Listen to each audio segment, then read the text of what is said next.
আৰু অৱশেষত আহি গ'ল সেই ভাল খবৰটো।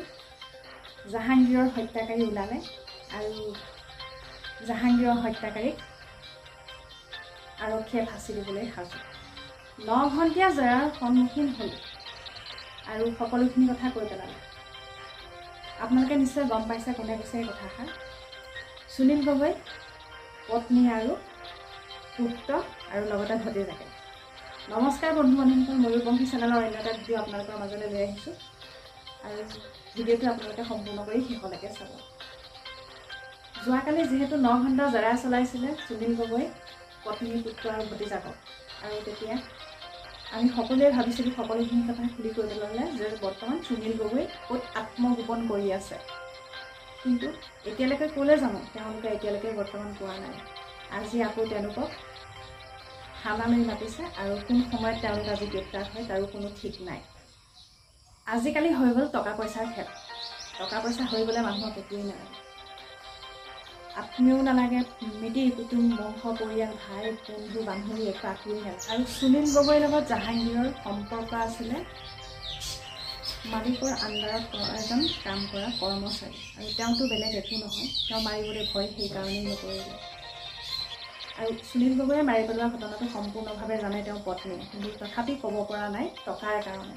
যিহেতু 41 লাখ টকা তেওঁ নমিনী হৈ আছে, সুনীল গগৈ নমিনী হিচাপত দি থৈছে 41 লাখ টকা, আৰু এই টকাখিনি সুনীল গগৈৰ ঘৈণীয়েকৰেতো হ'ব। সেইকাৰণে তেওঁ আজি মুখেৰে মাত মাতিব পৰা নাই যে সুনীল গগৈয়ে আত্মগোপন কৰি আছে। আৰু প্ৰত্যেকৰে টকাৰ প্ৰয়োজন আছে, আপোনাৰ মোৰ সকলোৰে প্ৰয়োজন আছে। সেই বুলি মানুহৰ ধন টকা পইচা অভাৱ পূৰাবলৈ গৈ মানুহক মাৰি পেলোৱাটো জানো যুক্তিসংগত? আৰু টকা পইচাই সকলো শেষ নহয়, মানুহৰ জীৱন কাঢ়ি নিব নালাগে। যিহেতু তেওঁ যিটো ইনকাম কৰিছে তাৰেই চলিবলৈ চেষ্টা কৰিব লাগে। জাহাংগীৰক মাৰিলে হয়, কিন্তু এতিয়া কি হ'ব? এতিয়া নিজেই সুনীল গগৈয়ে আত্মগোপন কৰি থাকিব লগা হৈছে আৰু তেওঁলোকৰ পৰিয়াল থানালৈ অহা যোৱা কৰি থাকিব লগা হৈছে। এনেকুৱা পৰিস্থিতিৰ সন্মুখীন হ'ব লগা হৈছে এতিয়া সুনীল গগৈৰ পৰিয়ালটো। আৰু অৱশেষত আহি গ'ল সেই ভাল খবৰটো। জাহাংগীৰৰ হত্যাকাৰী ওলালে আৰু জাহাংগীৰৰ হত্যাকাৰীক আৰক্ষীয়ে ফাঁচি দিবলৈ সাজু। আৰু কথাষাৰ আমি তেনেকৈয়ে ভাবিছিলোঁ, যিহেতু তেওঁলোকৰ জেৰা চলাইছিল যেতিয়া, কিন্তু তেওঁলোকৰ মুখেৰে সকলোখিনি কথা সঁচা নোলালে।